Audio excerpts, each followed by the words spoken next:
with confidence.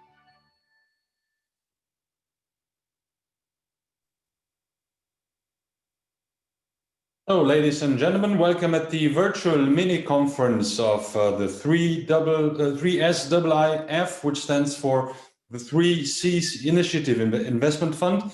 This event is hosted by the SID Bank, a member of the SID Bank group from Slovenia. This is a promotional development and export bank entirely owned by the Republic of Slovenia. We will shortly start with presentations of the fund by high-profile representatives of the supervisory board of the fund and by the CEO of Amber Infrastructure Group, which has been appointed the exclusive investment advisor to the 3Cs Fund. We will conclude the conference with an outlook of future developments by experts from the International Monetary Fund, and we will also open the floor for possible questions and, of course, answers after each presentations. But before that, I'm happy to announce two pre-recorded messages from Slovenia. We start with His Excellency Ambassador Iztok Grmek, the Director General of the Directorate for Economic and Public Diplomacy in the Ministry of Foreign Affairs in the Government of the Republic of Slovenia. Dear Mr. Chair, dear participants of this, unfortunately, virtual conference, ladies and gentlemen. 5 years since its launch, the 3Cs initiative does not require a lengthy introduction. Bridging the people, geographies, and economies of 12 countries between the Adriatic, Baltic, and the Black Sea, its objectives remain as valid as upon its initiation. And while Tallinn played stage to the 5th presidential summit earlier last month, in a virtual form, the Slovenian authorities and SID Banka, SID Bank, Slovenian Development Bank are honored and privileged to be hosting today's mini conference, focusing specifically on some of the economic and infrastructure challenges our common region faces. The countries and the leaders that formed the 3Cs initiative share the same objectives: economic growth, security, and stronger and more cohesive Europe. These goals are heavily interlinked. Cohesion cannot be achieved without economic growth, and economic growth will not happen without security. The 3Cs initiative is informal in its nature. Its informality serves as a purpose. It enables flexibility and efficiency. Efficiency in promoting cooperation among participating countries, in aiming for economic growth, security, and cohesion. The decision to set up a 3Cs Initiative Investment Fund, linking the participating countries, is a proof of such efficiency. It indicates how leaders can come together, identify a policy gap, and find ways of mitigating it. The specific gap in question is investment in critical infrastructure. We do not necessitate detailed studies to establish that there are big differences between our countries and the rest of the Europe in terms of critical infrastructure. Yet, with every challenge, there is also an opportunity. Moreover, the investments in the development of infrastructure in energy, transport, and digital sectors offer huge windfalls for our economies. As we pursue these investments, we are laying the foundation for a more robust economic growth model and for more cohesive societies. In so doing, the quality of investments we undertake is of critical importance. The 3Cs initiative is focusing on, like I said, energy, transport, and digital sectors. This is not too dissimilar from what the European Union cohesion financing is aiming at. However, there is an additional quality we want to ensure by bringing private investors to the table, thereby ensuring that the investments meet the private investor tests. Today's event is all about bringing together the sponsors of the 3Cs Initiative Investment Fund, and private economic agents. It is about building partnerships with economic agents in identifying where the opportunities are. It is also about listening to the private sector on how priorities should be ranked. The voice of the private sector in all of this is hugely important. It is of no surprise that the Free Seas Initiative Investment Fund is underpinned largely by national development banks. They are uniquely placed to establish greater interest among investors, which is one of the key objectives of this initiative. Dear participants, ladies and gentlemen, I'm really glad to repeat once again what Mr. Borut Pahor, President of our country, announced, and what it was also confirmed by our Minister of Foreign Affairs, Mr. Anže Logar. They confirmed that the virtual Free Seas Initiative Summit on October 19th, that the Slovenian government has brought the decision to invest 23 million euros in the Free Seas Initiative Investment Fund. We hope that all the Free Seas Initiative members states would soon join the fund as well. This year's event is taking place under a very specific pandemic circumstances. With COVID-19 impacting our ways of life profoundly, we are prevented from meeting in person.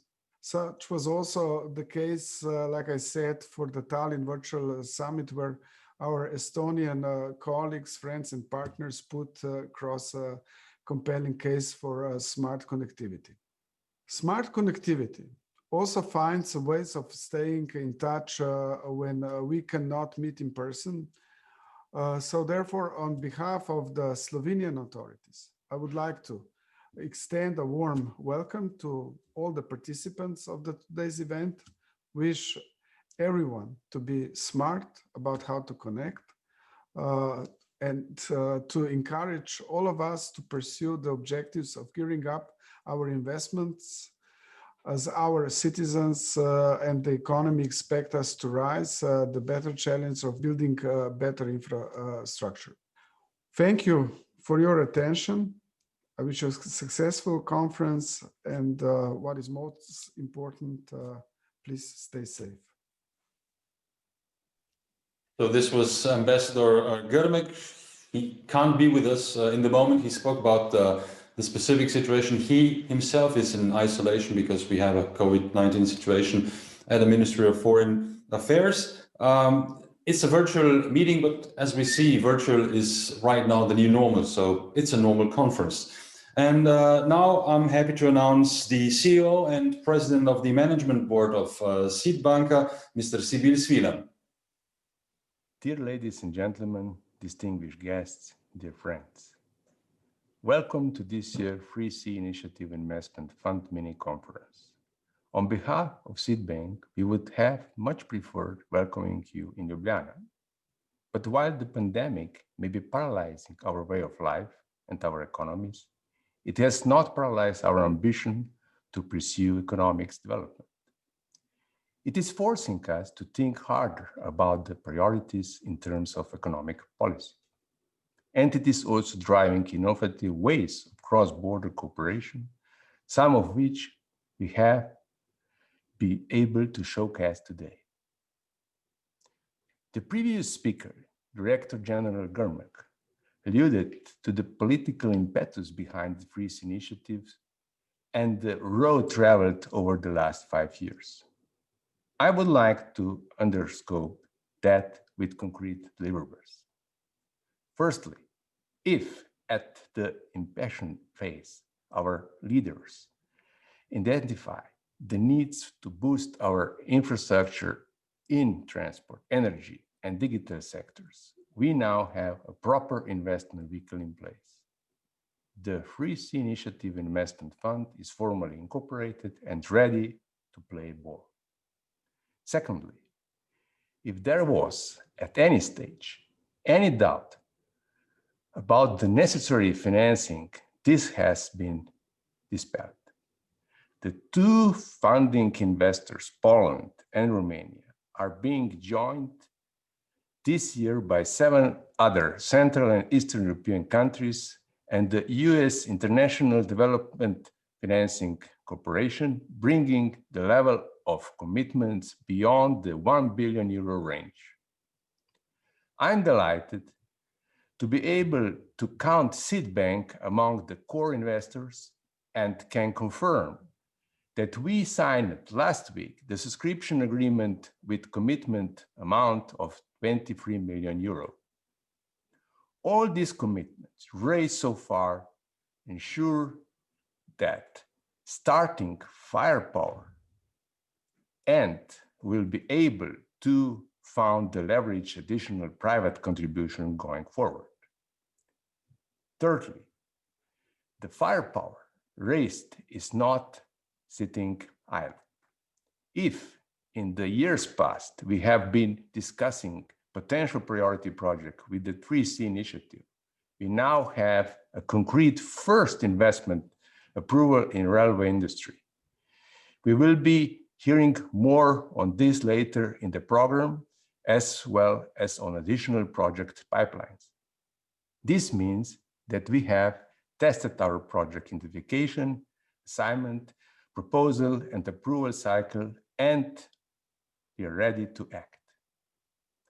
All these elements put together, the formal incorporation of the fund, the level of commitment raised, and the project approval capacity should furnish us with the confidence and optimism going forward in the future.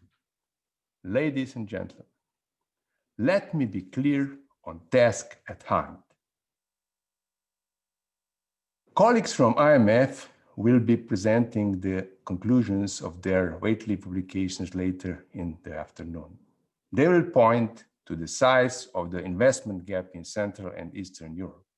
If we want to close just 50% of the infrastructure gap with the EU 15 by year 2030, that would cost between 3 and 8% of GDP per each year. In concrete euro denominations terms, our region requires some 600 billion euro of infrastructure investment. The size of financing gap is such that a variety of sources will have to be deployed. A large part will be financed by the public purse, either through domestic budget or through the EU budget. A bigger role for the sovereigns is definitely at the cards. In a few days' time, the EBRD will be launching this year traditional transition report. It has been titled "The State Strikes Back." It is doubly befitting of the current circumstances. Investing now is right things to do, and supporting smart investment will not provide stability only to our economies, but will also contribute to economic sustainability. The size of the challenge is not for the governments alone to finance. We have to find ways of attracting alternative sources, and this regard, the 3C Initiative Fund is an important puzzle in the mosaic of infrastructure investment. To conclude, our mission today is twofold: to draw the attention of the audience to the fund, the supervisory board, as well as Amber as the investment advisor, will be able to offer more detail on more, let me say, flavor in what I have only touched upon. They will tell us all about the investment guidelines, the criteria, setting of priorities, and other things. But, ladies and gentlemen, more important, we want to give the stage also to the private sector. Please challenge us, be provocative, draw our attention to your plans, and let us explore how we can jointly approach your plans to invest. We need a well-designed set of projects and strong commitment in putting them into action. Here, the impetus of the private sector is of paramount importance. I'm looking forward to an exciting afternoon discussing the opportunities to invest in transport, energy, and digital infrastructure. I equally look forward to taking the advantage of collective wisdom and experience of our distinguished panelists in addressing the infrastructure bottlenecks and possibilities in our region. In times like this, ACT is the name of the game. The audience will expect nothing less. Thank you for your attention. So that was the CEO of Banka, Mr. Sibyl Svilan. The constitutive act of the 3Cs fund was signed by the president of development banks from Poland, which means BGK, and Romania, Exim Bank. So I'm really happy to announce now Mrs. Beata Daszyńska-Muzicka, chairperson of the supervisory board of the fund and president of the Polish Development Bank, BGK, which stands for Bank Gospodarstwa Krajowego. And I also see in Warsaw Mr. Paweł Nierada, member of the supervisory board of the fund and first deputy president at BGK. So let's move to Poland and the presentation. Thank you very much, and let me start with the presentation. I want to confirm that you see the presentation right now. Yes, it's great. Thank you. Okay, excellent. Good afternoon, ladies and gentlemen. It is my pleasure and privilege to show you the presentation and say a few more words about the 3Cs fund and what is the exciting venture during the last 2 years. And why we are focused on the 3Cs region and the 3Cs initiatives, which was built by our presidents in 2016, when it was the first summit in Dubrovnik. Today, we're after the 5 summits in this region, so we can call this initiative is quite new comparing to the Visegrad group, was over 30 years old, this Visegrad groups. So the 3Cs initiative is quite young, but this initiative develops very fast and very good. So 12 countries, one goal. We have the number of infrastructure gaps in this 3 region, in these 3 sectors: digital, transport, and energy. And what is the more important? We have the huge gates by our 3Cs: Adriatic Sea, Black Sea, and the Baltic Sea, which help us to develop the economic growth in the future, thanks to developing the infrastructure in this region. 3Cs region, how looks this region and why we think it is important? Because our total GDP, it is in the European Union, it is almost 20% of total GDP of European Union. Our population is over 100 million euro. It means 25% of total EU. And the territory, it is 30% of the total European Union. But comparing only to the western part of Europe, it was mentioned about my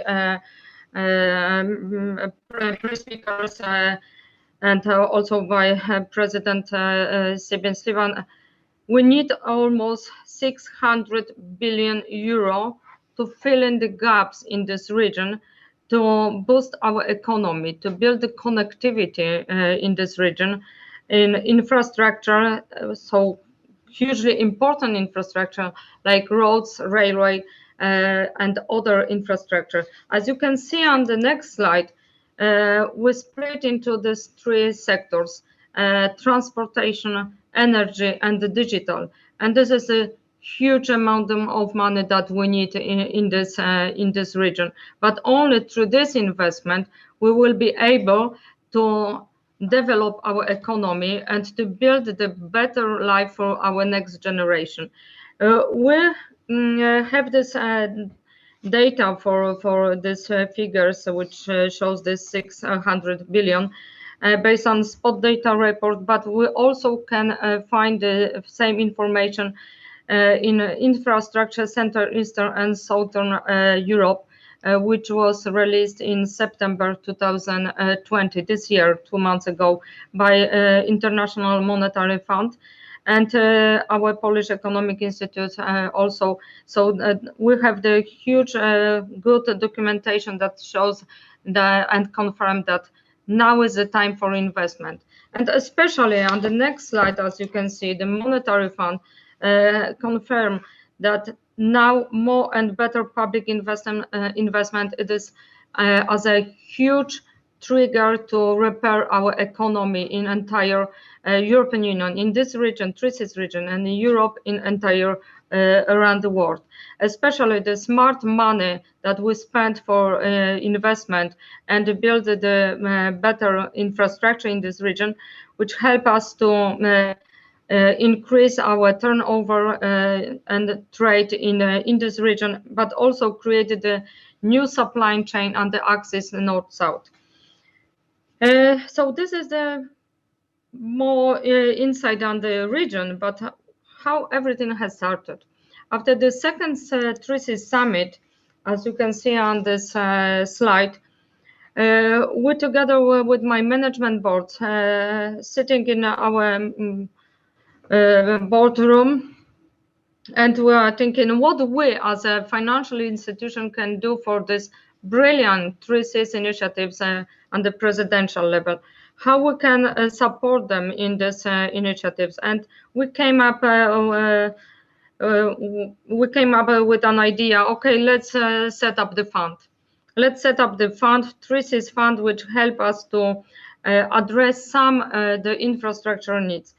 But how to persuade the 12 countries to take this advantage and join the power to set up this fund? And I remember many times this was, but it is impossible. It is a pipe dream. It is impossible to find 3 parties to set the one goal and achieve the agreement. So how you want to agree this maybe even fantastic idea, the Trisis fund, but with 10, 12 countries.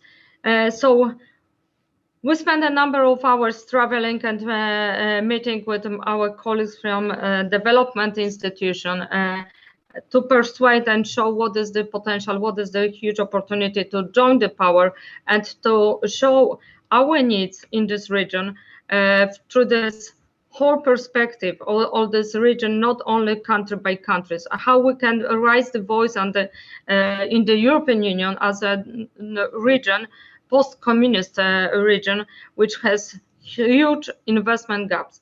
And after a number of and regular meetings, every month we had a high-level meeting with our colleagues, and there is a lot of friendship right now, to be honest. And we only through 8 months prepared the full documentation, the legal framework, and the strategy for the Trisis fund. So we announced firstly the letter of intent in Bucharest during the Bucharest summit of the Trisis, and 29 of May we signed just before the Trisis summit in Ljubljana. We signed a notary deed to set up the Trisis fund together with our Romanian colleagues from Exim Bank. We were first the most advanced in this process, so we were ready to set up the fund. And in February, it was our huge milestones that we achieved to choose our investment advisor with profound knowledge and experience to manage the infrastructure funds. As you know, we signed the agreement with the Amber Infrastructure Group 26th of February, and few days later, the whole world just freeze because the pandemic, and we fight with the coronavirus pandemic till now, and probably we will have to fight in the nearest future. I strongly believe that we will find some remedy which help us to finally kill this pandemic. But at the same time, we never stop. We have the regular meeting, high-level meetings. We have regular meetings with the advisor, our investment advisor. So we never stop, and nothing can stop us, to be honest, with these initiatives and with this fund, because through this fund, this is not only a story about the investment, this is the huge story about the cooperation and what we can achieve through our common cooperation in this region. Now I pass the voice to my colleague Paweł to give you more information about the details in the 3Cs fund. Yes, so basically, if I may now give you some more insight of how actually the fund works. And as you can see here, the fund was established on May 29th. It was created, it was set up and established in Luxembourg under Luxembourg law. The reason for that is there are a couple of reasons for that. I think the most important things are two. One is that it's the 3Cs fund, so it is going to be set up by 11 countries of the 3C. And although we all are members of the European Union, what actually gives us a sort of common denominator, but still we have a various country-specific regular frameworks and legal aspects. But I think it's fair to say that with respect to each of our countries, the Luxembourg law is something which is very well defined and very well understood and then put in a relationship. But also, the Luxembourg is the very common, if not the obvious place to set up international funds, because the investment funds based on the Luxembourg law are also widely recognized and understood in the financial markets from the perspective of private financial institutional investors. And we have to keep in mind that one of the key features of the fund is it's open for, it's going to attract the investors from the global markets, the institutional private financial investors to invest, to bring additional firepower, as Sibyl was mentioning before, to our region. So this fund was created in Luxembourg. Fund operates on a fully commercial basis, so one of its key purpose is to create value for its shareholders. Is open to the regional shareholders, but also to the international financial institutions like EIB, EBRD, or the World Bank Group, or as I mentioned before, the global financial institutional private investors. The size over the time, we would like the fund to be between 3 and 5 billion euro. Now, again, the fund was established on 29th of May 2019. Currently, there are 4 shareholders in the fund, which is the 2 initial ones, which is the Polish BGK and our friends from Exim Bank, that have been joined by Estonia and Altum from Latvia. And as we all know, as we now speak, there are a number of other countries, other institutions, development banks from the 3Cs countries finalizing the discussion. So I believe with a bit of luck, before the end of this year, we should have almost everyone from the 3C region on board. Now, on the supervisory board, there are currently representatives from the 5 countries, Poland, Romania, Estonia, and Latvia, but also from Czech Republic, because it's worth to mention that every country, every development institution from every 3C country can have its representative on the supervisory board. Now, as the fund was actually inspired by the 3Cs initiative, it broadly follows the same key sectors, which is the energy, transport, and digital infrastructure. The key, following up on the key objectives of the fund, is the fund is going to invest only in commercially viable projects or part of projects. So it is not a donation instrument, is a not grant instrument. It is there to, well, of course, to invest in interesting projects that will create value for our all countries' economies, but it's also to create value and actual material returns for the fund investors. As I mentioned before, it will invest in the projects that will improve the connectivity and the cooperation to the region, that will accelerate the development of our countries and expanding and bringing in the state-of-art infrastructure. Following that logic, the primary focus is on so-called greenfield investments, so on the new projects, but is also going to invest in existing ones if they can be expanded and scalable to improve the quality of economy in the three Seas countries region. Well, of course, it is also focusing on so-called supply critical long-term assets. Some examples of these could be like energy, the interconnections, or pipelines, or other this kind of structures. Now, the fund is in particular organized as a kind of CCAF structure, which is a particular way one can set up an investment fund under the Luxembourg law. This structure is in principle very similar to a limited liability company. So you have like the shareholders, and let's focus on that for a second. We have three classes of shareholders. They are all equal in terms of economic benefits and obligations, but it's the co-sponsors that are the development banks from the three Seas countries. we are the ones that have defined and created the investment fund strategy and all the legal documentation. Then we have the, as I mentioned before, the international financial institutions, so the people like EIB, EBRD, or World Bank, and then we have last but not least the financial institutional private investors.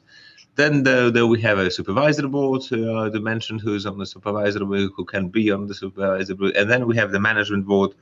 And the management board is available to these institutions that are actually shareholders in the fund, with a minimum investment, with a minimum commitment of 20 million euro. So we have currently on the management board, we have Poland, Romania, Estonia, and Latvia. As you can see here on the left, and it's also a very, very important feature, important characteristic of the fund. The fund is managed by experienced and independent investment asset manager and investment advisor in particular. The Amber Infrastructure is an investment advisor, the company which demonstrated that they have a very long and very successful track record in exactly this type of investments we are talking about here. So they have been managing funds for investing in logistics like railway, in energy like transmission networks, and many other similar infrastructure. Not only similar in industry, but also in similar in nature, that many of these were actually touching or requiring very deep cooperation with the semi-state agencies or supranationals like EIB or EBRD. So this is exactly this type of experience we were looking for. And on top of that, they have demonstrated they are able to generate significant returns on such a critical infrastructure investments to the fund shareholders. Now, last but not least is the investment committee. This is a very important, especially from the perspective of private financial investors. This is a mechanism that ensures that every single investment decision is immune from any, hand managing or any potential turmoils driven by, I don't know, different developments, ownership changes, or political current developments. The investment committee, which consists of independent representatives, professionals with excellent background, they are making the final decision whether the particular investment that has been developed and prepared and presented by the Amber infrastructure is and approved by the folks, by the asset manager, is receiving a green light or no. Now, I think the last important thing to mention is the difference between the 3Cs initiative fund as opposed to 3Cs initiative, because it's quite often a little bit overlooked, if you like. Now, the 3Cs initiative is something much bigger, while the 3Cs investment fund is in fact a financial tool, if you like, that was created by development banks from the region, that is supportive, that is complementary, if you like, to existing means of funding. But it's investment fund. It's purely economic in the dimension. It's focusing only on investing in these three sectors. Of course, in the same geography that the 3Cs initiative, but is economically driven, and it's made to create, not only to support the growth of our economies, but actually to bring returns to the shareholder. So it's a very specific, very interesting financial tool, but it's only what it is. While the 3Cs initiative is something much bigger, much broader. Is a political, geopolitical, I would say, even the initiative on the presidential level, now involving more transferring more and more into the government level, but it's something much broader. Of course, covering the economic aspects of cooperation, but also extending into the other areas like healthcare, like research and development, like education, etc., etc. So it's something really much bigger.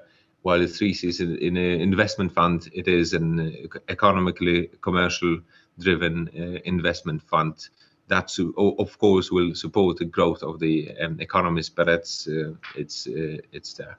So I think that's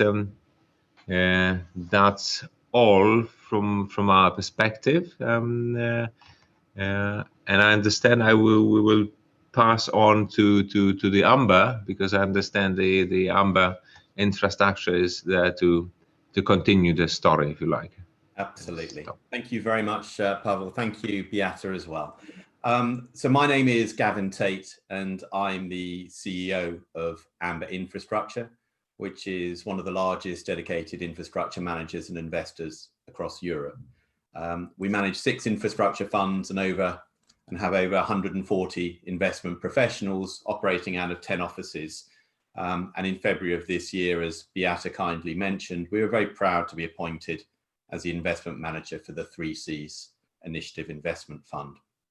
I'm not going to dwell on this slide in front of you at the moment, because there's a lot of detail on there, but on the top half of the slide, it shows Amber's fund history, and on the bottom half shows just some of the 150 different infrastructure assets that we've originated and currently manage, spanning transport, energy, and digital sectors, which is obviously the key focus as well for the 3Cs Initiative Fund. Those assets range from the very small. We signed a 25 million flood defense project in the United States earlier in the year, to the somewhat larger. A couple of years ago, we acquired 50% of the UK's gas distribution network, which was a 12 billion plus transaction with our consortium colleagues. We're also not afraid to undertake challenging engineering tasks as well. Thames Tideway is a 25-kilometre long tunnel stretching from the west of London to the east. It's 7 meters wide, 65 meters deep. It's over £4 billion worth of construction across 24 construction sites, and it'll take 8 years to construct. So we're not afraid to take on the big greenfield engineering challenges, and we look forward to reviewing and undertaking many of those in the 3Cs region as well. So we believe Amber is very well qualified to both identify, transact and manage the opportunities for the 3Cs fund. If we go over the page to fund objectives, the overriding objective of the 3Cs fund is actually really, really simple. It's to enable the governments of the region to work closely in partnership with private sector investors to achieve a couple of things, to benefit and improve the infrastructure in the region, to close that infrastructure deficit that Beata mentioned earlier, and which I'm very much looking forward to hearing the IMF talk about, because obviously it was a subject of a report of theirs earlier in the year. We've got to focus on improving energy security within the region and to help accelerate the transformation from the dirtiest of fuels. We've also got to target sectors to improve the connectivity within the region, and that's both in the transport and the digital sectors. As I mentioned earlier, we'll invest in greenfield assets, shovel-ready greenfield assets, and also in assets or businesses that have been capital constrained and have therefore been unable to fulfill their potential. And through our investment, it's our intention to unlock that potential for those existing businesses. We'll also provide private sector investors who provide us with their money. We'll provide them with a fair commercial return over the fund's 15-year life. There is a huge amount of institutional money that is looking for a home and looking for appropriate infrastructure assets in which to invest. Last year, 2019, there were over $500 billion of infrastructure deals were closed on a global basis. So for whatever reason, institutional investors have tended to overlook the 3Cs region. And it's one of our key objectives to remedy and put that right. So we believe this is a unique opportunity for the private sector. And if you look at the key elements of this fund, we have the ability for the private sector to invest alongside Amber, to invest alongside the member states of the region, and also alongside such respected financial institutions as Washington's DFC. And we firmly expect that once the private sector have made their first investment in the region, they'll be back for more. And so we'll fully expect either successor funds or direct investments will follow. If we could pop over the page, please, Meredith, that'd be great.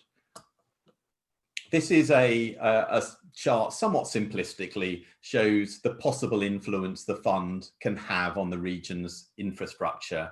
And we totally appreciate, the 3 to 5 billion euro target of the fund is very different from the 600 billion euro deficit that we're going to hear about a little bit later. But we firmly intend to punch well above our weight. So whilst the fund's target size is 3 to 5 billion euros of equity, once we bring co-investors into our opportunities, because we will not always be the 100% owner of our assets, that initial size could well double. And once we've again brought in leverage at an asset level, and 40 to 70% is common for a well-structured transaction, it will increase once again. So if we meet our target expectations for raising equity, we very much hope to be able to influence 25 to 30 billion euros of infrastructure investment into the region. Thank you, Meredith.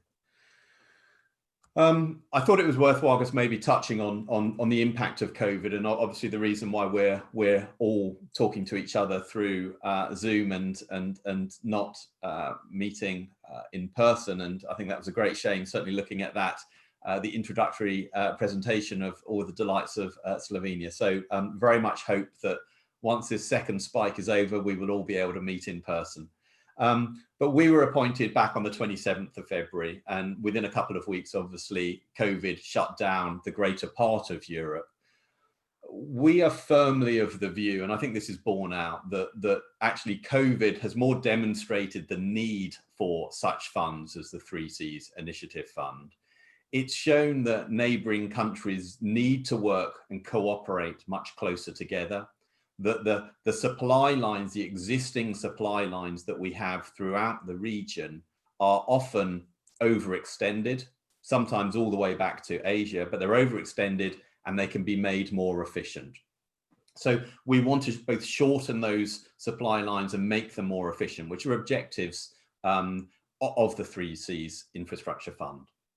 I think it is well understood globally that when one is impacted to the extent we have all been by COVID and the impact on the global and regional economies, that actually investment in infrastructure is one of the first and most deliverable steps to creating a path out of that recession and creating economic recovery and growth.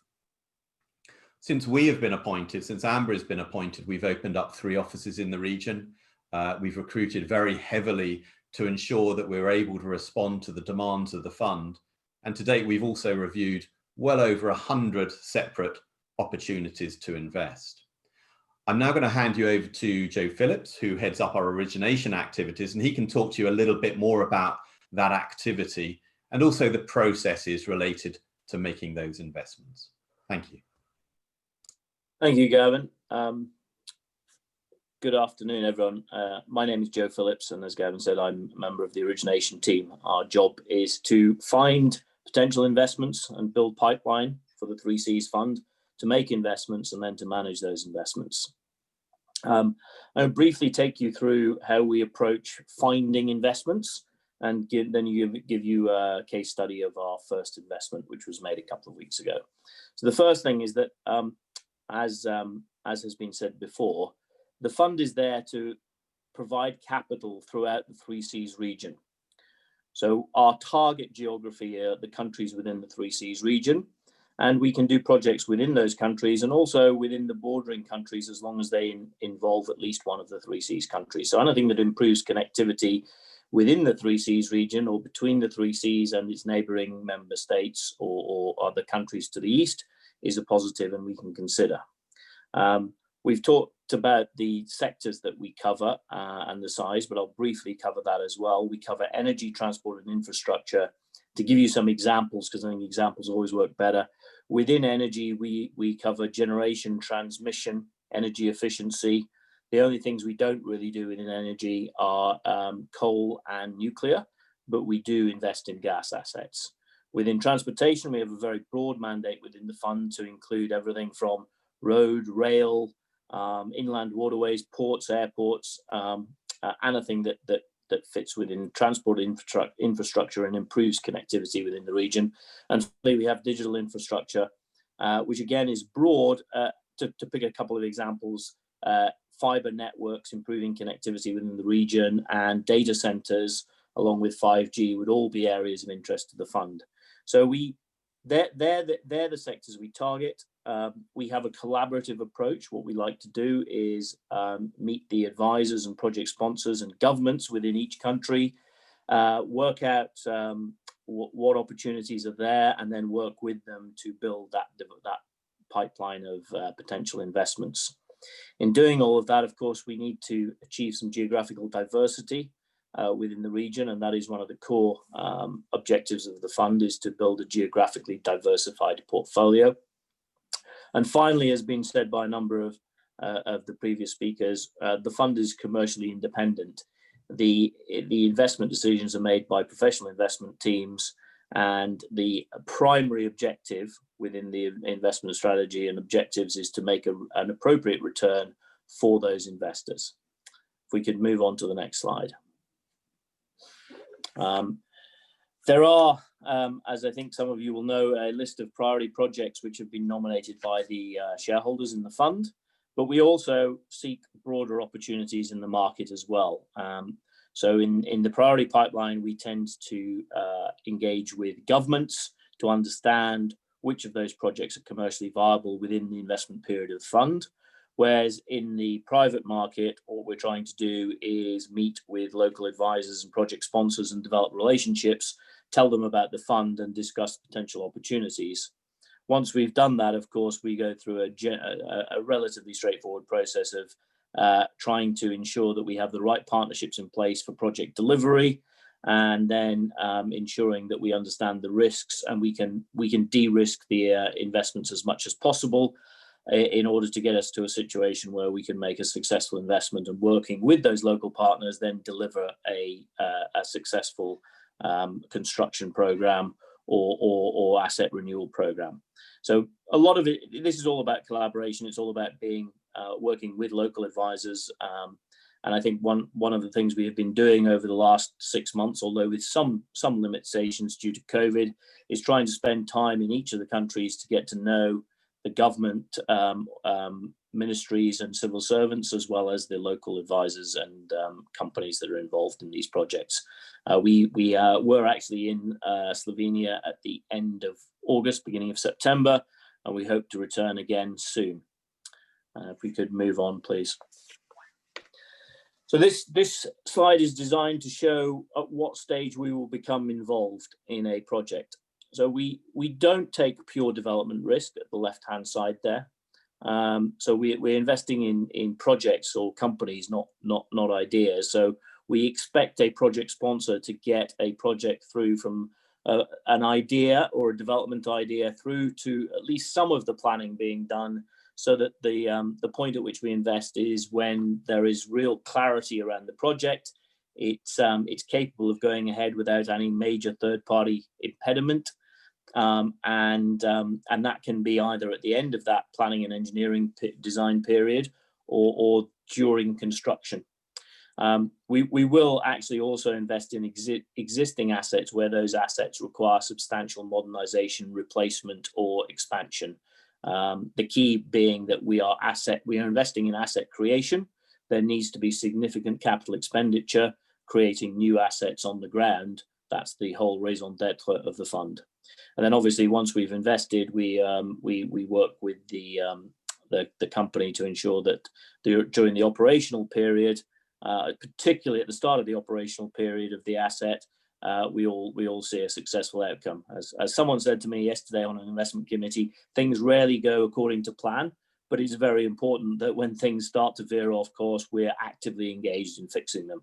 And I think that's one of the core skills of the Amber Infrastructure Group, is that long track record of delivering construction and greenfield projects through into successful operation. We could move on to the next slide. I said we don't like pure development. I think what we've tried to do on this slide is show what needs to be in place for us to make an investment, as well as the land rights, regulatory environmental permits and consents. We need to know where the revenues are coming from. We need to know if there's a subsidy regime, how it works. We need to know that it's in place. We need to have a credible forecast as to the future revenues of the business and the asset, and the costs of operating that asset. And we also need to have significant information around how it'll be contracted in terms of the construction program. Who's going to take the construction risk? What's the contracting strategy? Is it a lump sum turnkey project or a different type of contracting arrangement? And all of those will form part of our risk assessment. And ultimately, if we can work with a local developer or partner, we will end up with a successful investment. But we need all of these in place in order to make an investment. And having said that, we are also prepared to work with project sponsors and government to ensure that these things are well understood and that they are put in place to enable us to carry out our study and due diligence. So if we can move on. So I think I've got a final slide, because I think nothing is more interesting than a real live example. So 2 weeks ago, we signed a deal to invest in a business called Cargo Unit. Cargo Unit is a significant locomotive leasing company. As many of you will know, the EU and various member states in the region are undertaking a massive investment program in rail infrastructure, mainly track and signaling.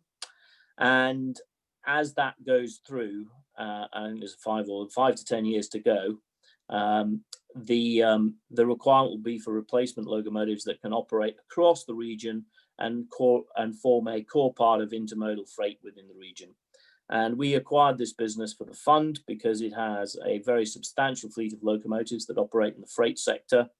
And at the moment, those locomotives have an average age of over 40 years. And so our plan, having bought this business, is to invest over 300 million. The business will invest in over 300 million euros in replacing that fleet, expanding that fleet, and introducing locomotives that can operate across borders without having to change the locomotive on a freight train. So we see this as being a good platform business, I think, which will enable us to deploy capital rapidly and will generate significant new assets within the region beginning in January and February 2021 under our ownership. So we will, of course, do the large greenfield projects as well, but I think this is a good example of one of those platform businesses that will enable us to deploy capital rapidly.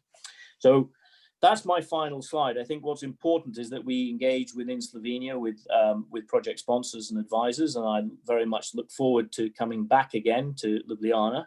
I always like to say I consider myself an honorary Slovenian, having stood on top of Triglav. So hopefully we will get some good inbound inquiries from this mini conference.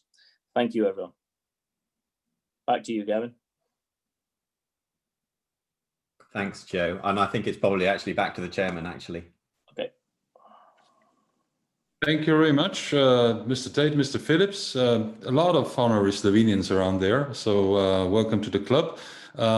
Always welcome, always welcome. Not only on Mount Triglav, 2,864 meters altitude, that's the highest mountain in Slovenia, also featuring in the coat of arms of our flag. We have some questions from the audience, and I passed the first one. The target IRR of 12 to 15% seems pretty high for infrastructure and investments, perhaps achievable with digital infrastructure, was the comment. But the question is, how was the target IRR determined? Thank you. Thank you for that question. It was determined through a couple of factors. It's a response to supply and demand, I suppose. We need an investor return that appeals to the investment community, the investment universe out there. There's no point in establishing a fund where nobody seeks to invest, and also by an analysis and understanding of the market that we're seeking to invest in. I think probably that comment may well be more valid as being an inappropriate level of return if one is thinking about mature brownfield assets, for example.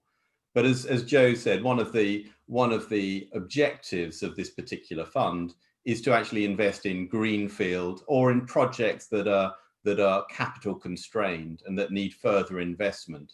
And actually all of those types of assets, wherever they may be, in whatever geography, will always have a slightly higher IRR return. So from our review of the 100+ opportunities that we've looked at to date, we're very comfortable with that level of return that we've set.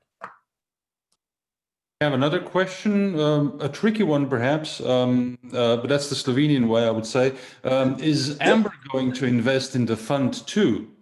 Yeah, no, that's a good question, and absolutely yes. So at the Tallinn conference a couple of weeks ago, we announced a 10 million euro investment, which is intended to act as a show of confidence to private sector investors out there that we fully believe in the opportunity that we see before us, and those funds will be drawn down alongside those private sector investors. So absolutely. Okay, I'm in the dark now, but only, I would say, yeah, the lights are on again.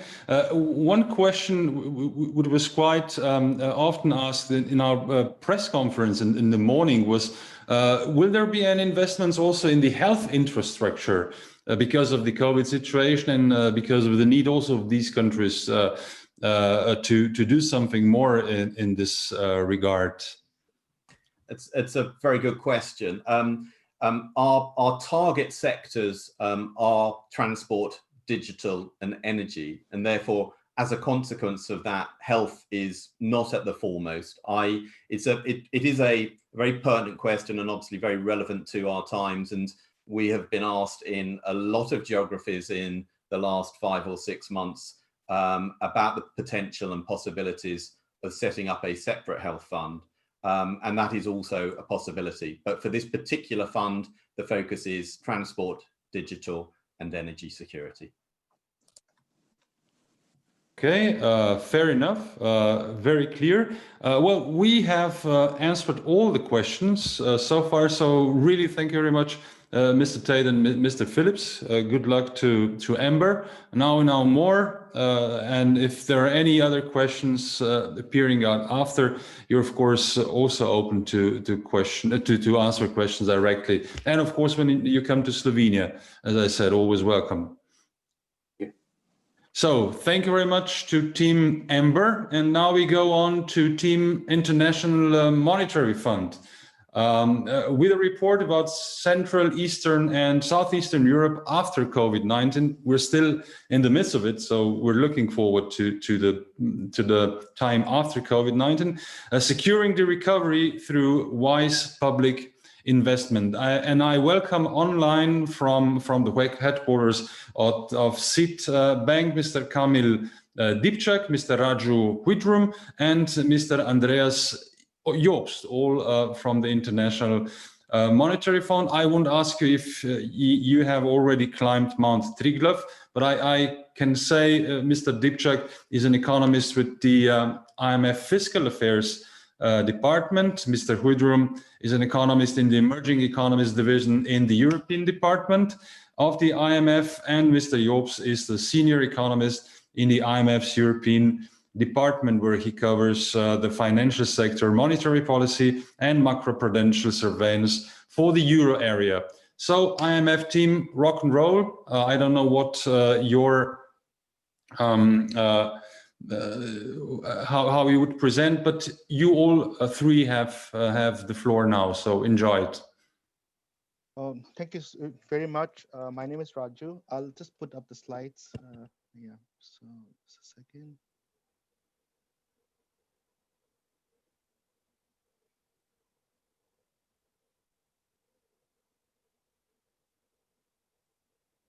Can you all see the slides now? Yes, it's perfect. Okay. Good afternoon, everyone, and to my colleagues in DC, good morning. Thanks for hosting this event, and I hope you all are doing well. Today, we'll be presenting our work on infrastructure in SESI. This is joint work with colleagues in the IMF, and today we have Camille and Andy and myself, who will present the main findings from a paper we published a few months ago in September. For SESI, infrastructure investment is a relevant issue, especially given that deficient infrastructure and lack of connectivity are often cited as a constraint to growth and convergence. This is for the whole reason. And the pandemic has made the issue even more relevant as economies look to support activity in the recovery phase of the pandemic.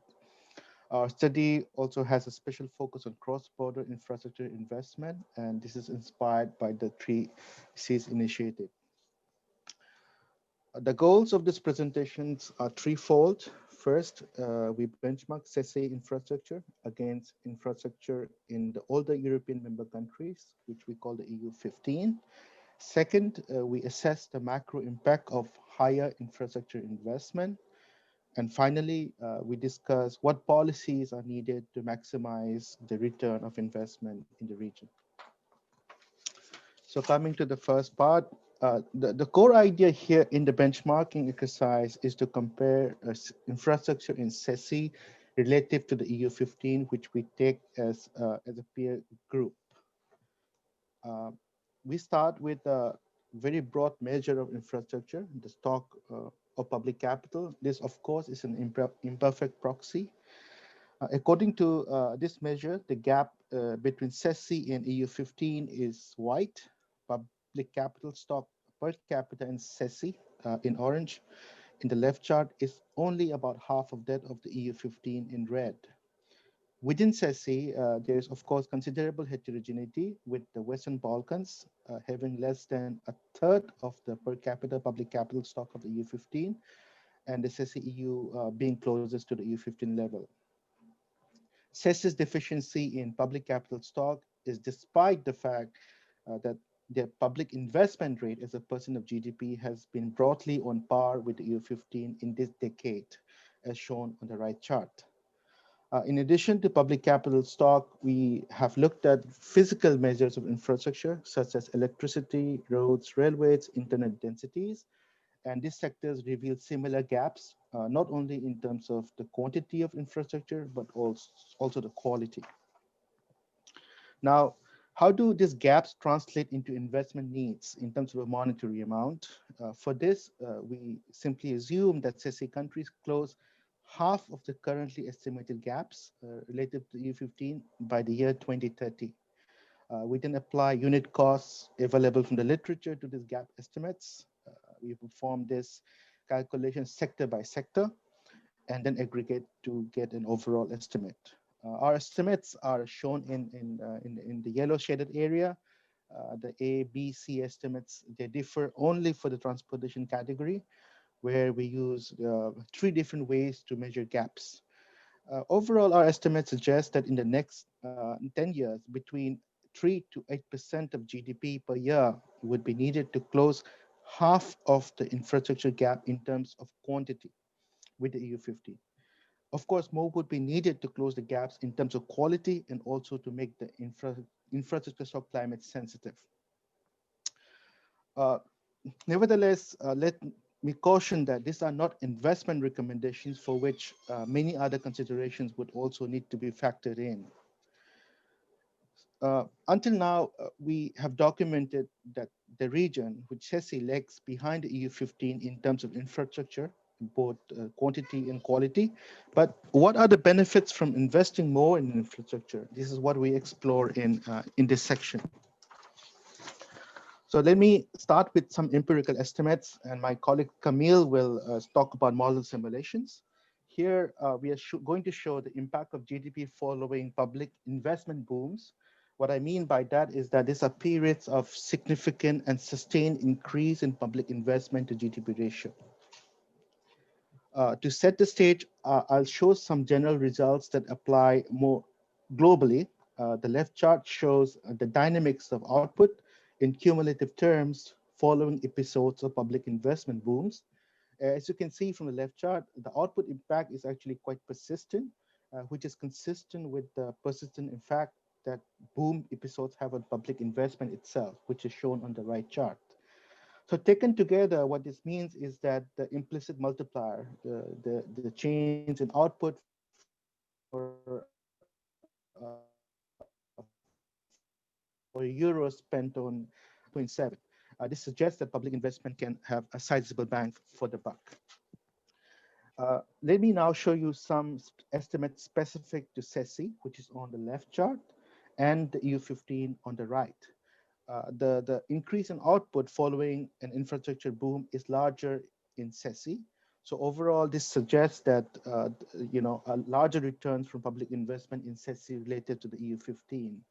So with this, let me now pass the floor to Camille.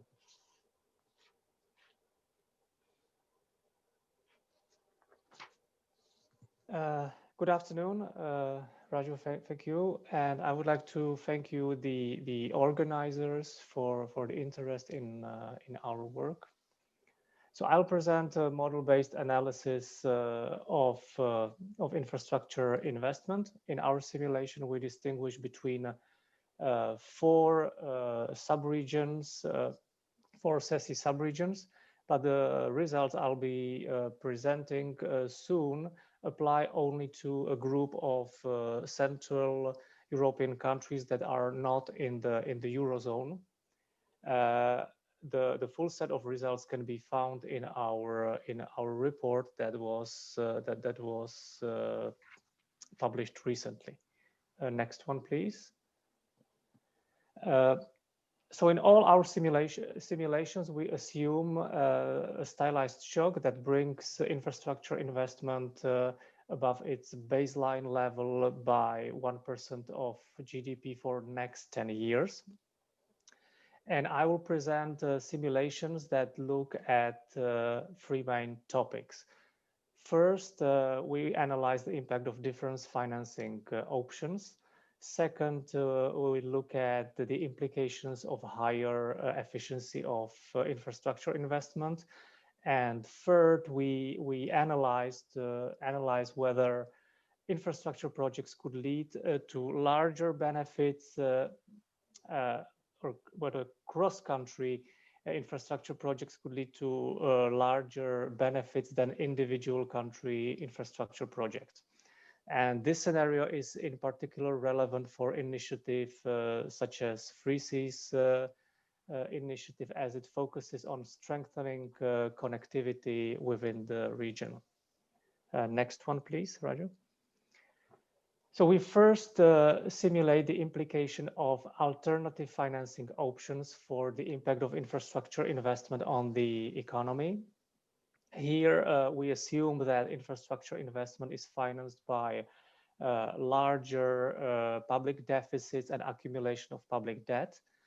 We see that higher public investment contributes to aggregate demand in the short run, as well as it expands production capacity of the economy over the medium to long run. However, fiscal deficits that are needed to finance these additional infrastructure investment lead to a widening of current account deficit and faster accumulation of public debt. Also, yeah, thank you. So if the government were to finance these investment by a gradual increase in consumption taxes, as depicted here by the blue line, the response of GDP and private investment would be quite similar. However, path of public debt and private consumption would be different. And in the long run, the economy ends with lower indebtedness, but at the cost of lower private consumption. So in general, we can say for these two scenarios that regardless of the type of financing, the impact of higher infrastructure investment on domestic economic activity and the crowding in of private investment could be significant. GDP would rise above its baseline level by about 2.5% in a decade. Next one, please. In this scenario, we look at the implications of improved efficiency of infrastructure spending. In our model, we think of efficiency of public investment as the extent to which the money invested ends up as a productive infrastructure stock. So in countries where investment processes are inefficient, and if there is a lot of corruption, a large fraction of funds spent of infrastructure will be squandered. So the model is calibrated that the efficiency of infrastructure investment is at 89%, which means that 11% of the funds allocated to public infrastructure investment are lost due to inefficiencies. That's the red line. So the red line in this chart represents our baseline scenario.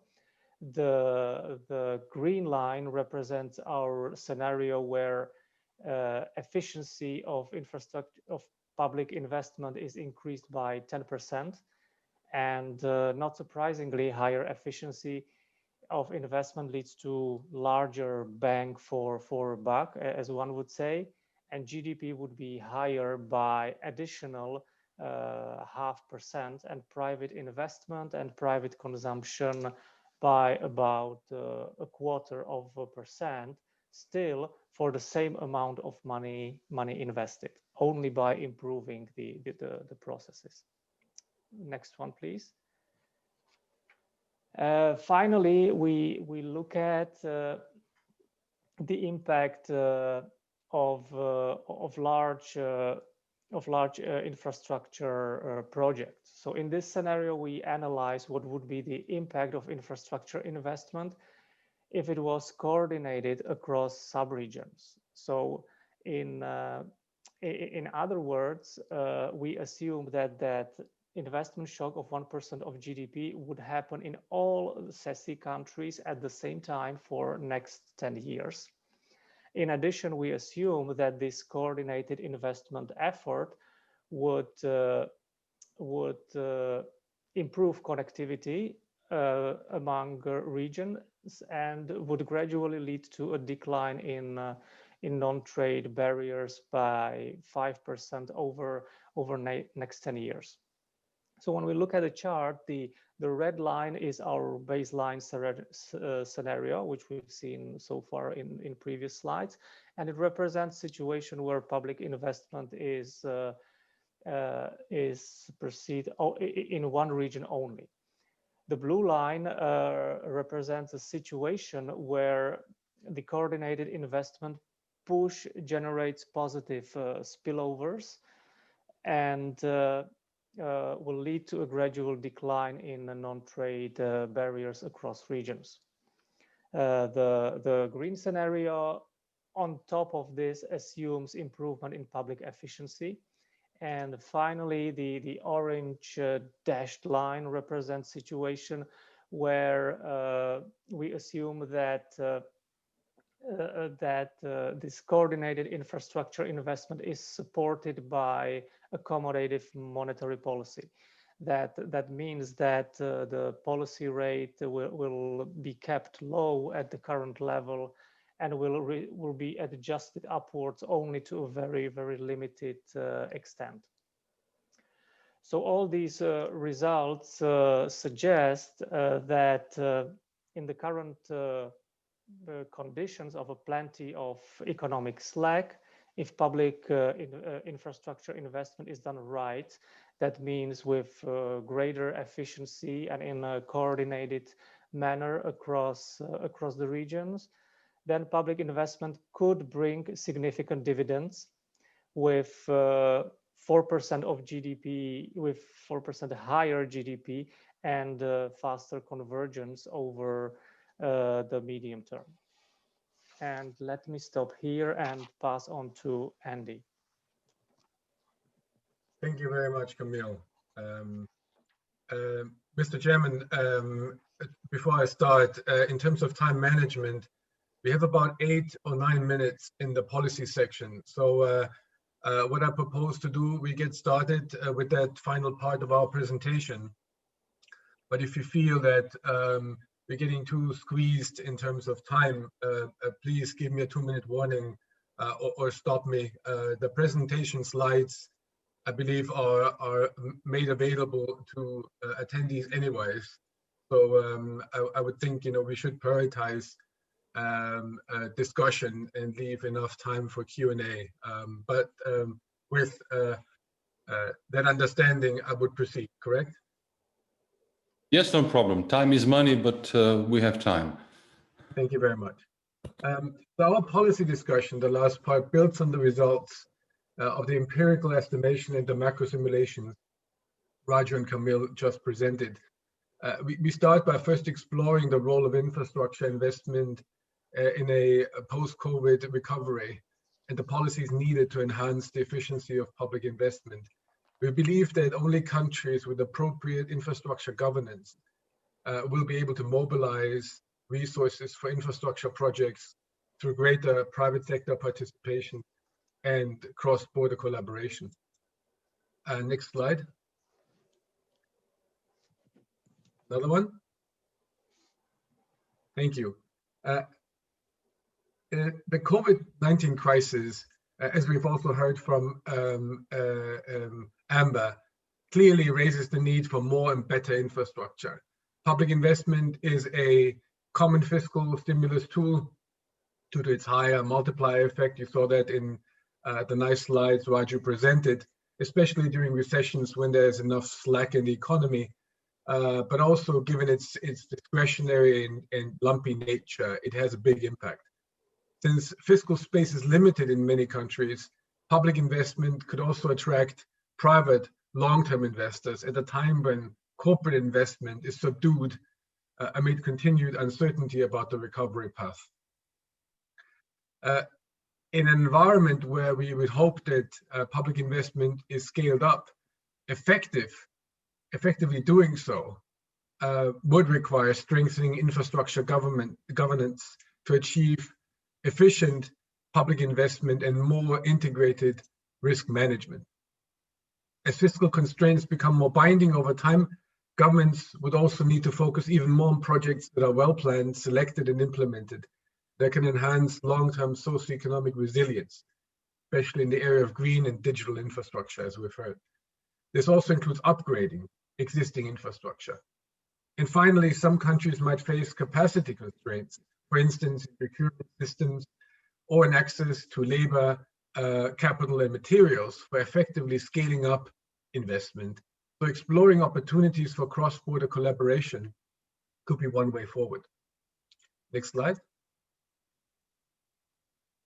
As a first step, we reviewed the current state of infrastructure governance in the CESI region, and we did so by using our own public investment management assessment called PIMA, which is available for 9 countries in the region. We find that there is significant scope for improvement based on 15 assessment criteria.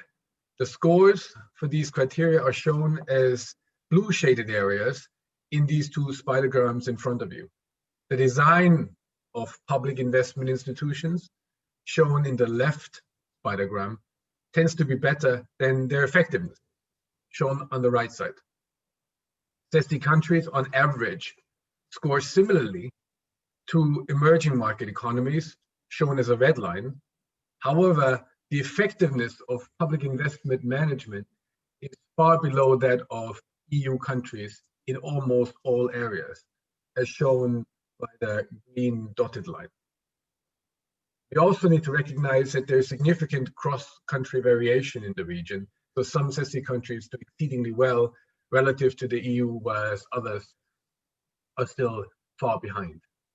Let me quickly give you also a sense of what we find specifically for the region. First, the planning phase, covering assessment criteria 1 to 5, which are displayed clockwise from 12 o'clock to about 3 p.m. in each spidergram.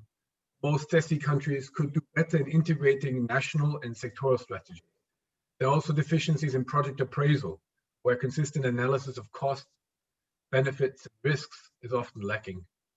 Then the allocation phase, covering assessment criteria 6 to 10, project selection stands out as a particularly weak area, with poor processes in terms of standards and transparent criteria. Many countries also need to build a strategic project pipeline, which is particularly important for private investors. And finally, the implementation phase, ranging from criteria 11 to 15. Here, the results are more mixed. There are good and bad examples of project procurement, management, and monitoring.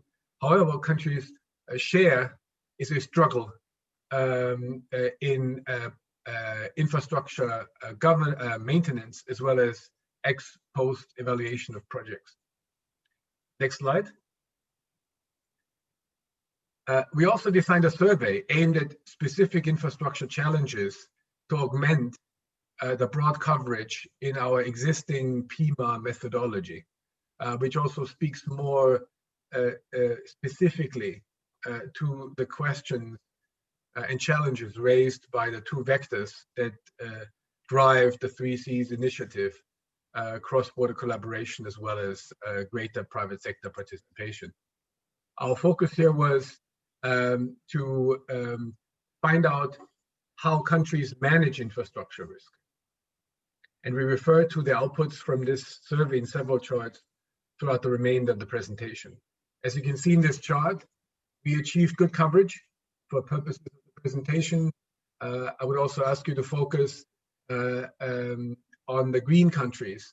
There are 14 countries and almost all member countries of the 3Cs initiative that have provided very comprehensive information.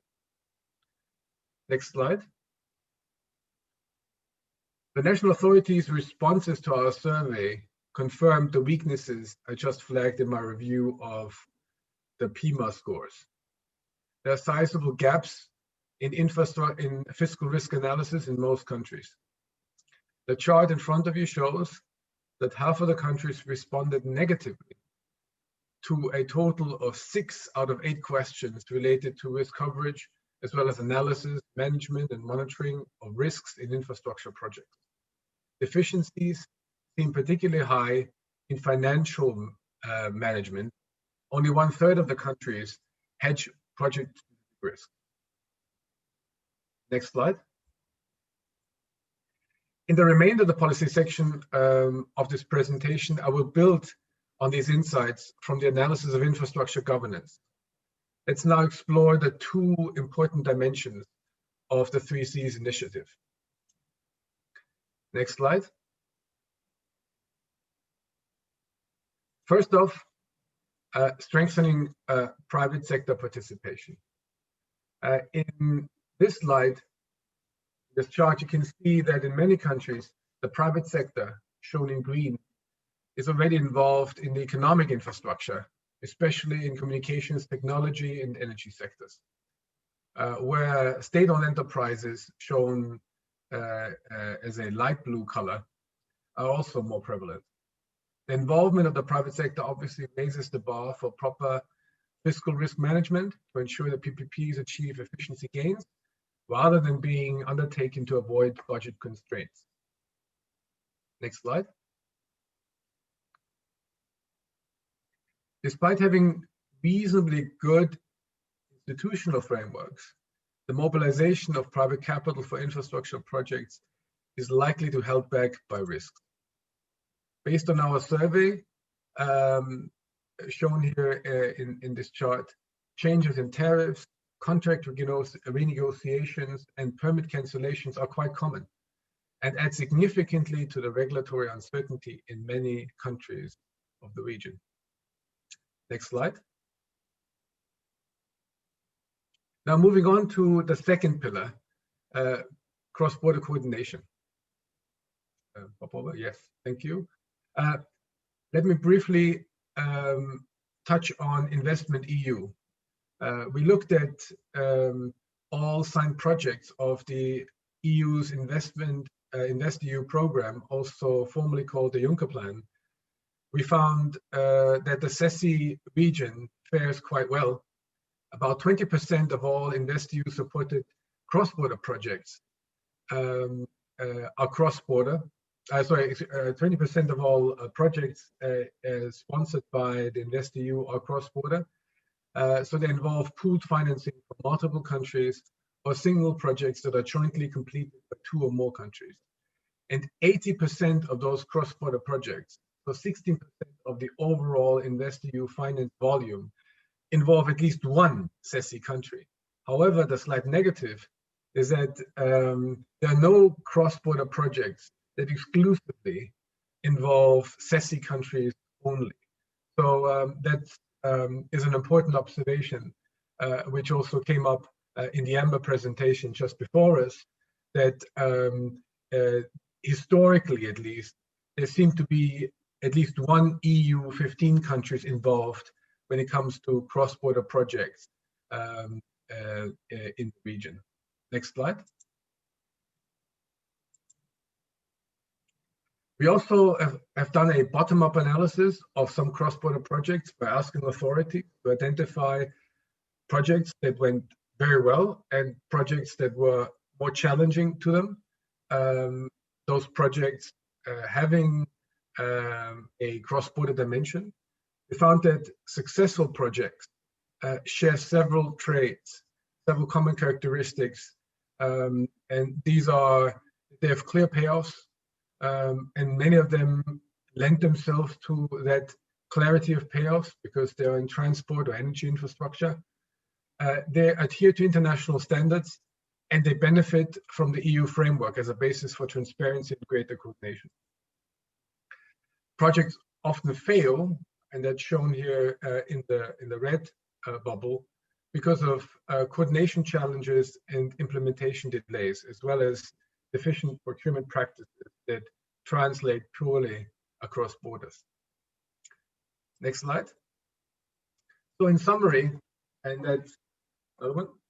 So in summary, we can wrap up our presentation with the following observations, which combine the macro financial aspects as well as our insights from looking at the policy dimension. Relative to the EU15, the CESI region still falls way short in terms of the stock and the quality of infrastructure. Filling 50% of the identified infrastructure deficit will require additional spending in the range between 3 to 8% annually over the next 10 years. Infrastructure investment will be essential for the post-pandemic recovery, especially in digital and green, and can have significant effects on output, especially when done in a coordinated way.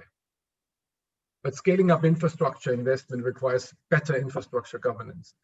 As we have shown, the fund's PIMA, the Public Investment Management Assessment, can help formulate a tailored plan to enhance public investment and risk management.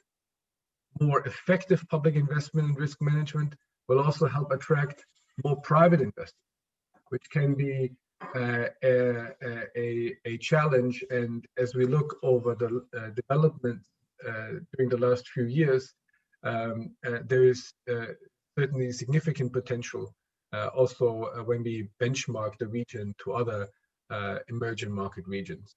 And finally, cross-border projects could yield even greater growth dividends if they improve regional connectivity and integration.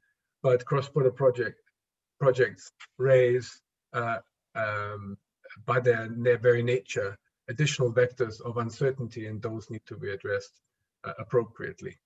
That was all we wanted to present, and let me stop here and give back to the chair. We'll be happy to take questions. Thank you very much, Mr. Jobst. We indeed have a question for the representative of the IMF.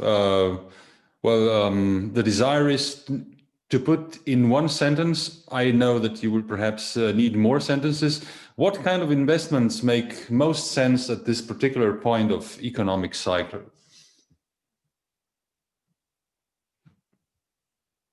Maybe I'll kick off and then let my colleagues speak. There is a short answer to this and the longer one. The short one is all the solutions are in our just published World Economic Outlook that covers in one chapter a deeper analysis as to the multiplier effects of different investment, particularly sustainable green infrastructure. At this point in time, we need to really recognize that infrastructure investment in different sectors has different multiplier effects, and the benefits accrue at different speeds over time, distinguishing demand and supply side effects.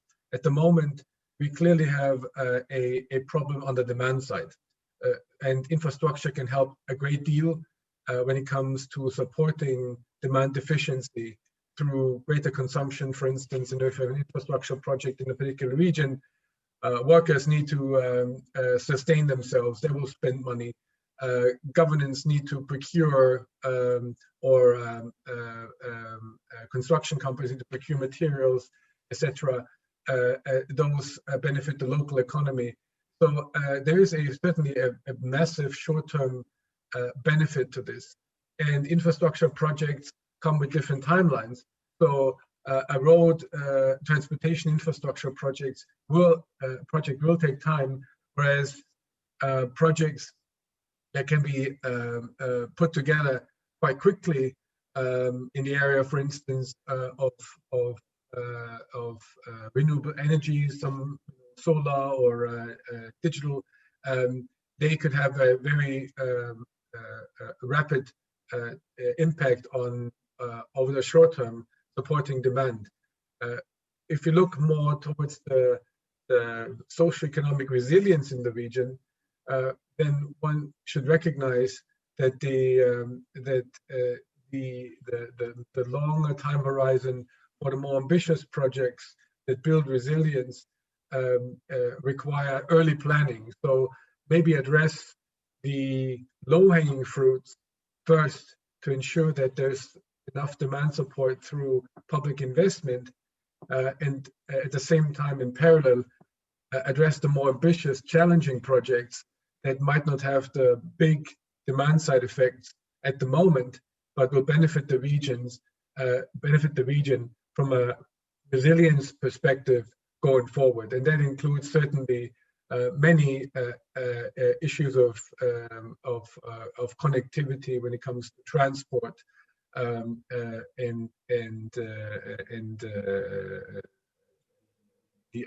the ability of the region to sustain shocks, much like the one we've seen before, in a much better way when it comes to digital connectivity.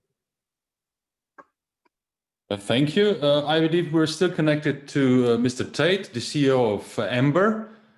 There is a question for you. Is there a possibility to meet Amber and discuss the modalities of the potential investment project? Yes, of course. And so our contact details were at the end of our last presentation, which I believe are online, but also, of course, feel free to connect with us through the website. So yeah, absolutely delighted to hear about any potential opportunities, and very willing to engage. And there's another question for you. In the meantime, I would like to encourage our viewers to ask more questions, because we're now approaching the end of the mini conference. So the question for Amber is there any technical assistance available to project developers in preparing the financial construction of the project and the required investment project documentation? Who could we or they consult? Yeah, look, it's a good question. The fund is actually set up to invest at the shovel-ready stage, so at the point of the green field, as opposed to taking significant development risk. You know, we will invest our time and money in, if it is sort of, you know, there's a small jump to there, but we're not set up to take an idea through to the operational stage. It has to be at that sort of shovel-ready stage. And if we were to do that, then we'd be appealing to a much different element of the infrastructure institutional fund market, which requires a different return again. So we're very happy to engage with people with ideas and can make suggestions depending on it. So by all means, approach us, but for the fund itself, the fund will only be able to invest once it's at that shovel-ready stage. Thank you very much. We have no further questions. So I would like to give the floor for a brief concluding summary to the CEO of SID Banka, Mr. Sibyl Svilan. So Mr. Svilan, what is your take from this mini conference, and what would you emphasize when it comes to most important information for possible investors? Thank you, ladies and gentlemen. Today's aims of conference was to identify where are the needs, and of course, presenting the 3C Initiative Fund as a financial vehicle that could cover these needs. Could you maybe just give one slide over to, yes, thank you very much. You can see on this slide, on the left side, the 3C initiative or 3C investment needs. And this was already mentioned by my colleagues, especially Mrs. Beata Buzitsky told us in the presentation how big are these needs. And of course, this is something what we have to cover. On the right side, you can see, of course, the 3C initiative investment fund, which is alternative financing vehicle to provide this possible, let me say, financing and could cover that kind of needs, which were also mentioned by IMF. And definitely there is opportunity to do that. I will say at the end, ladies and gentlemen, opportunity of 3C Investment Fund is only one possibility in mosaic of shaping our future in this region. Let's try to use it, this opportunity. Let's try to do it, as I said, just action acts is that what is count today. So, because if we will do that, that will give us very optimistic view on that what could come this COVID and economic crisis in the future, and we can then shape this future together. Thank you all for your participation, all your presentation, and all your knowledge that you bring to this conference, and wishing you the best of your health. Thank you very much. Thank you, Mr. Svilan. Hereby, I declare the end of the conference, and also from my side, thank you very much. It was a virtual mini conference, but we had a maxi input and also output, so I think the time was really well spent. Thank you very much to Warsaw, to Amber, to the IMF, and of course to you all who were with us today. Have a great remaining of the day and remaining of the week. Thank you very much, and see you hopefully soon in Slovenia. Take care. Goodbye. Thank you. Thank you very much. Thank you. Bye. Thank you very much. Bye. Zobacz, tam na tego